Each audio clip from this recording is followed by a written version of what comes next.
Let's talk about the New York City mayor's race. We showed this morning on the morning meeting this AI generated ad that's a web video. It's not an ad, a minute long, about crime in New York. Do you guys seen this video? Is that the Cuomo one? Yeah, Yeah, yeah. yeah. Ted Cruz an hour ago tweeted it with what for Ted Cruz. I don't know if you guys are really familiar with his Twitter game, but when he really likes something, he retweets it and he puts wow. Or sometimes if he really likes it, he'll do wow dot dot dot just wow. He did a single wow, but he really liked it, and the it's getting a ton of attention. And then today, 14, uh, Mayor Adams endorsed his Knicks seatmate, Andrew Cuomo, who left the debate last night, went straight to the Knicks game, sat with Adams today. Adams, who previously had been a pretty war of bitter recrimination, 14, please, with I'm Cuomo. fighting for the Endorsed it. family of New York. That's why I'm here today, to endorse Andrew Cuomo to be part of this fight. And I'm going to give it my all these next few days. Now, Andrew Cuomo went on Sid Rosenberg's radio show today, and it's being characterized as him saying that Zohran Mamdani would cheer 9/11. Okay. Now, if you guys are on this show and I say, I think chocolate donuts are not fattening, and one of you said, would that mean you were saying chocolate donuts were not fattening, or just mean like you were listening along and the host said something and you gave a verbal reply? Watch closely. See if you think Andrew Cuomo's saying here that Mamdani would cheer another 9/11. 15, please. Every given morning, there's a crisis. And people's lives are at stake. God forbid another 9/11. Can you imagine Mamdani in the seat? Hey, yeah, I could. He'd be cheering. It's another problem. But can you imagine that? No. Okay, No, listen. That's another. When Sid Rosenberg says, you can turn off. When Sid Rosenberg says he'd cheer for it, Cuomo says that's another problem and laughs. Aaron, is that Cuomo saying that Mamdani would cheer another 9/11? I mean, it's kind of getting there. I don't know if it's explicit, but that's kind of what it sounds like. That's not just like a me saying or Yeah. Okay. That's another problem. Ari, what do you think? Would that be a fair characterization?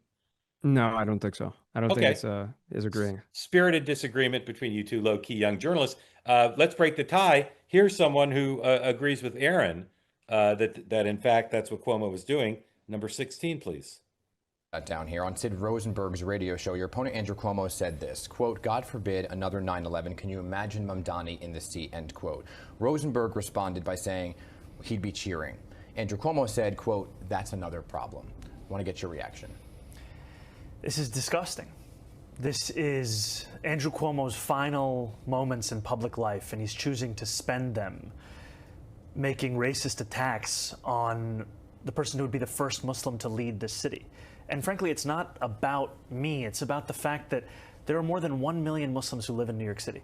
And to have our faith be smeared and slandered by someone who at one point was considered a leader in the Democratic Party showcases the fact that bigotry and racism is not exclusively a Republican problem. It is also a problem within our own party.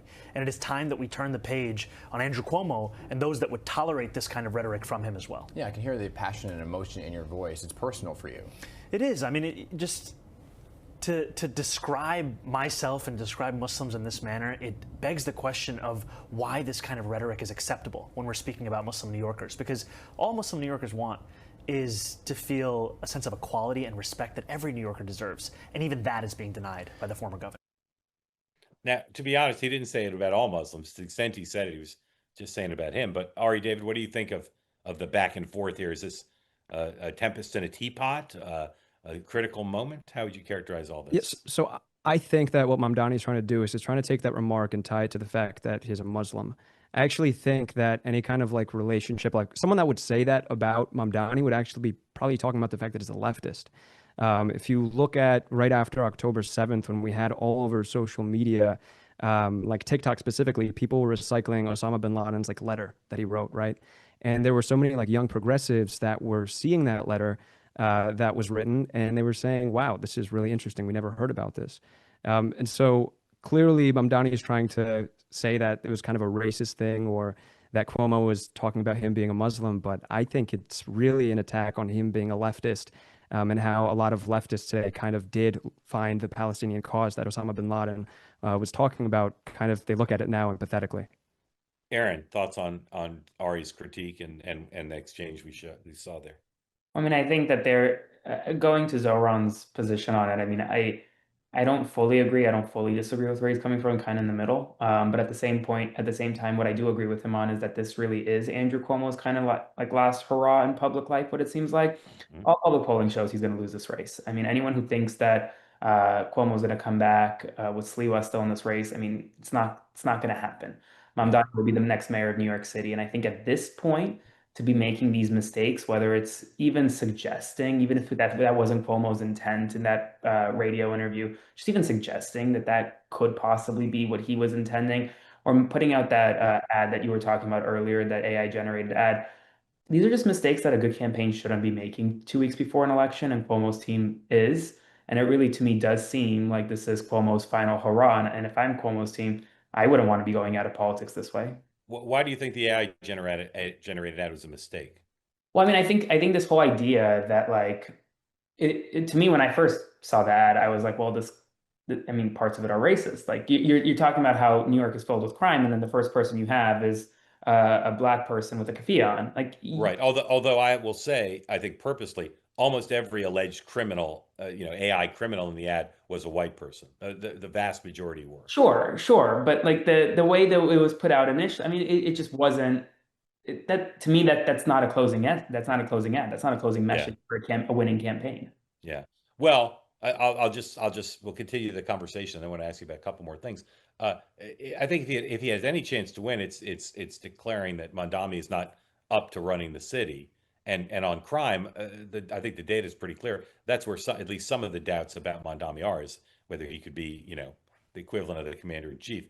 I want to ask you guys about a conversation I had at lunch today, and it's a theme I've been talking about since Mamdani became the nominee, which is even that day, even though it was not as sure as likely a thing as it is now, it seemed likely he'd be the next mayor as the Democratic nominee. And I've been saying, just as when someone's elected president, most people say Donald Trump wins in 2016. The Clintons say, we hope he succeeds. As Americans, we hope whoever the president is succeeds. And that doesn't last usually for more than a couple months. But I keep saying, I don't care if you don't like his policies on Israel or he's a socialist or whatever you don't like. If you live in New York or you care about New York, you should hope he succeeds. And we should not be approaching his likely swearing in to say we're going to be at war with this guy for 4 years. Let's encourage him. Let's try to build bridges. And I get huge pushback on this platform, on Next Up, and in my personal life with people. And today I had lunch with one of the, I'd say, leading Jews of New York. I'll just call him what he is. He's a very senior Jewish figure here in New York City. And I said the same thing to him. And he said, absolutely not. I will not. No one I know wants to build bridges to this guy. This guy will be a failure. We'll have to be at war with him for 4 years. And this is a mild-mannered person. This is not a belligerent person. And he said he's worried about his kids. He said he's worried about Israelis living in New York who support the Netanyahu government, that Mamdani is going to have them arrested. So, Ari, what do you think about what's the right posture for a New Yorker who really opposes Mamdani if he wins? Should they just be fighting with him for 4 years, or should they do what I'm suggesting, which is give him a chance, see if you can encourage him to pursue policies that will unite New York? Well, definitely right now before the election is the time to fight if you don't like him. Afterwards, I think that you want to get the best that you can for your community. And so working with him is probably the best plan of action there if you can. I know there's a lot of business people, very top business executives on Wall Street that have already been meeting with him, trying to figure out how they're going to work with this guy because it looks like he's going to win. So I don't know. It doesn't seem very productive to want to fight someone that's the mayor for 4 years and not get anything. So yeah. Aaron, I forget, you don't live in New York, right? Thankfully, I don't have to weigh in on this every day. Wait, well, but if you did live here, would your posture be fight the guy for 4 years? Or listen, I'm modern Orthodox, right? I have a kosher kitchen in my house. I talk to Orthodox Jews every single day. I speak to Orthodox Jews in New York often, and I tell them what you told them. Build bridges, invite him into your synagogue, invite him into your congregation, meet with the guy and get to know the guy. Don't just kind of discount him just because you don't like one thing he said or you don't like one thing about his past. I will say this. this is a lot of like everyone who's criticizing Mamdani. I mean, this is a lot of their doing. If they wanted to run a normal Democrat against Mamdani, he would be mayor today. Instead, they chose Andrew Cuomo, who has all this baggage in the past, who's hated both on the right and the left. You run a decent you run the New York City commission, the police commissioner. She will be the mayor. But they just royally messed up the establishment. Yeah. 2 out of the 3 of us keep kosher, by the way. Probably a first time on this program we've had that, and I won't say which one of us doesn't, but I just had some pepperoni pizza, so you be the judge. Cozy Earth makes products from high quality materials, viscose from bamboo that is temperature regulating, extremely soft and comfortable. All their stuff is great. I recommend the bedding, extraordinarily comfortable. You can also get the bubble cuddle blanket. Extremely comfortable because it's got a distinctive bubble design, intricately woven from ultra soft fibers, and I can testify they ain't hard. It's soft. If you want to treat your family to some great stuff, please go to cozyearth.com. Use the promo code 2way for 20% off. The bedding, the t-shirts, extremely comfortable. They size perfectly, so you get whatever your preferred sizes. And then, of course, as always, I recommend the pants to you. The pants could not be more comfortable. You can wear them on any occasion. Because home isn't just where you live, it's how you feel. Let's go home with Cozy Earth.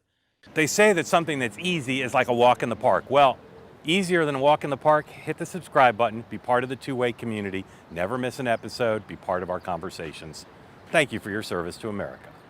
And don't forget, you can now listen to the morning meeting and Two-Way Tonight on Apple, Spotify, or wherever you get your podcasts.